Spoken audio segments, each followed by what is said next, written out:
औज़ुबिल्लाहिमिनश्शैतानिर्रजीम बिस्मिल्लाहिर्रहमानिर्रहीम अस्सलाम वालेकुम। आई होप कि आप सब खैरियत से होंगे। आज का हमारा टॉपिक है फ्री रेडिकल्स। फ्री रेडिकल्स क्या होते हैं? तो सबसे पहले अगर हम इसकी डेफिनेशन की बात करें तो हम बात करेंगे कि एटम्स और group of atom possess odd number of electrons, कि कोई एटम है या फिर ग्रुप ऑफ एटम है जो पोजेस कर रहे हों ऑड नंबर ऑफ इलेक्ट्रॉन्स, उनको हम फ्री रेडिकल्स कहते हैं। अब ऑड नंबर ऑफ इलेक्ट्रॉन्स क्या होते हैं? ऑड नंबर ऑफ इलेक्ट्रॉन्स होते हैं 1, 3, 5, 7। मीन के मतलब कोई भी एटम है जिसके आउटरमोस्ट शेल में या एक इलेक्ट्रॉन हो या 3 इलेक्ट्रॉन हो या 5 इलेक्ट्रॉन हो या 7 इलेक्ट्रॉन्स हो, तो इनको हम ऑड नंबर ऑफ इलेक्ट्रॉन्स कहते हैं। तो इन्हीं को हम क्या कहते हैं? Free radicals. तो ऑड नंबर ऑफ इलेक्ट्रॉन्स, जो ऑड नंबर्स क्या होते हैं? Means unpaired electrons, means single electrons. अब फ्री रेडिकल जो है बेसिकली देखें, फॉर एग्जांपल मैं आपको यहाँ पे एक एग्जांपल दूँ क्लोरीन की। अब क्लोरीन है तो क्लोरीन का जो है एटॉमिक नंबर 7 होता है। मींस कि इसके आउटर मोस्ट शेल में कितने इलेक्ट्रॉन्स होते हैं? 7 इलेक्ट्रॉन्स होते हैं। किस तरह से? 2 ये हो गए, 2 यहाँ पे हो गए, 2 यहाँ पे होंगे और 1 यहाँ पे हो गया। तो मींस के क्लोरीन के पास क्या है? 7 इलेक्ट्रॉन्स हैं। इस तरह से अगर मैं करूँ तो ये देखें, तो ये इसके पास जो 1 इलेक्ट्रॉन है ये क्या है? ये अनपेयर्ड इलेक्ट्रॉन है। तो इस अनपेयर्ड इलेक्ट्रॉन को हम क्या कहेंगे? Free radical. फ्री रेडिकल कहेंगे। अब ये फ्री रेडिकल जो है ये बनता कैसे है? अगर हम देखें तो फ्री रेडिकल किस तरह से बनता है? फ्री रेडिकल बनता है homolytic cleavage of covalent bonds. Means के हम इसकी इस तरह से लिख सकते हैं कि फ्री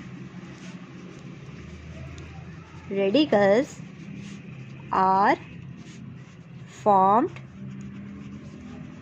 by homolytic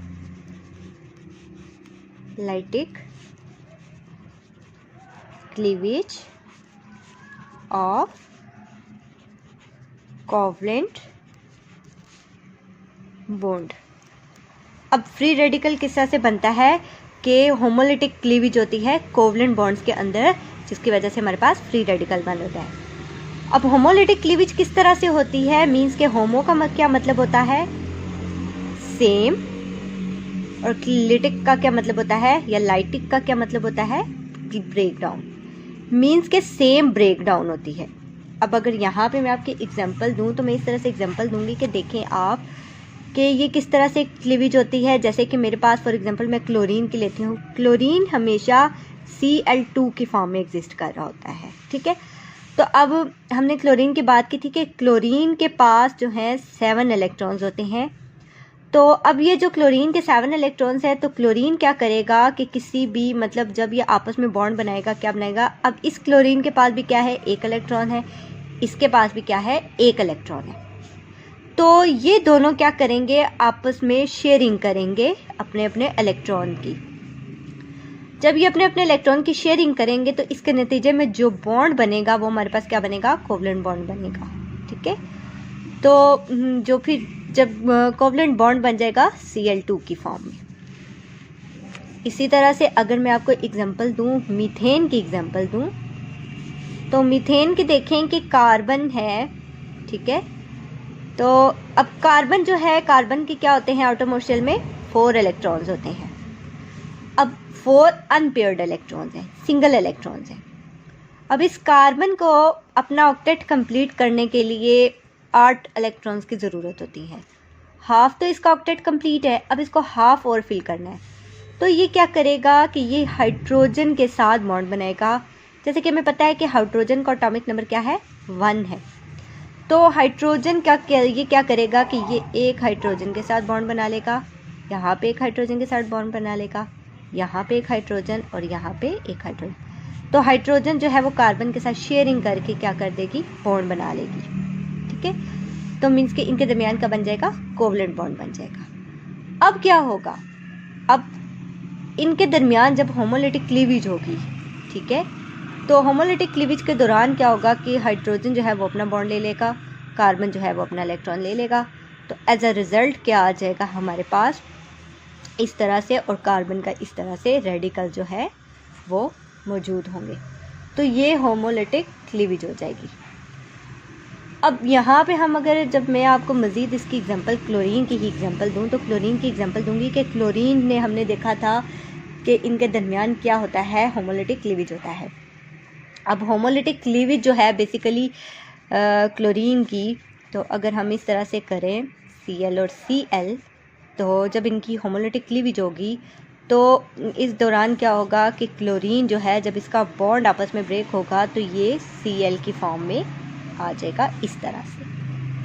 अब ये जो है Cl जो है बेसिकली ये क्या है, ये फ्री रेडिकल है। और फ्री रेडिकल जो है बेसिकली, फ्री रेडिकल कब बन सकता है, मींस के होमोलिटिक क्लीवेज जो है इनके दरमियान कब फॉर्म हो सकती है। होमोलिटिक क्लीवेज होती है या तो सनलाइट की प्रेजेंस में या फिर लाइट एनर्जी की प्रेजेंस में। ये बॉन्ड जो है आपस में इनका कोवलेंट बॉन्ड ब्रेक डाउन हो जाता है, जिसकी वजह से इनके दरमियान क्या होता है, बॉन्ड बन जाता है, मींस कि ये फ्री रेडिकल बन जाते हैं। अब फ्री रेडिकल जो होते हैं वो हाईली रिएक्टिव स्पीशीज़ होते हैं एज़ कम्पेयर टू आयंस की निस्बत। मीन्स के पॉजिटिव और नेगेटिव आयंस हमने पढ़े थे ना, उनकी निस्बत जो फ्री रेडिकल्स होते हैं ये क्या होते हैं, बहुत ज़्यादा हाईली रिएक्टिव स्पीशीज़ होते हैं। अब ये रिएक्टिव स्पीशीज़ क्यों होते हैं, इसका रीज़न ये है कि देखें कि मतलब जो हाइड्रोजन है, मीन्स के ये था हाइड्रोजन, तो हाइड्रोजन को एक इलेक्ट्रॉन इसके पास था, इसको एक और चाहिए था, मीन्स के हाइड्रोजन अपना डुप्लेट कंप्लीट करता है।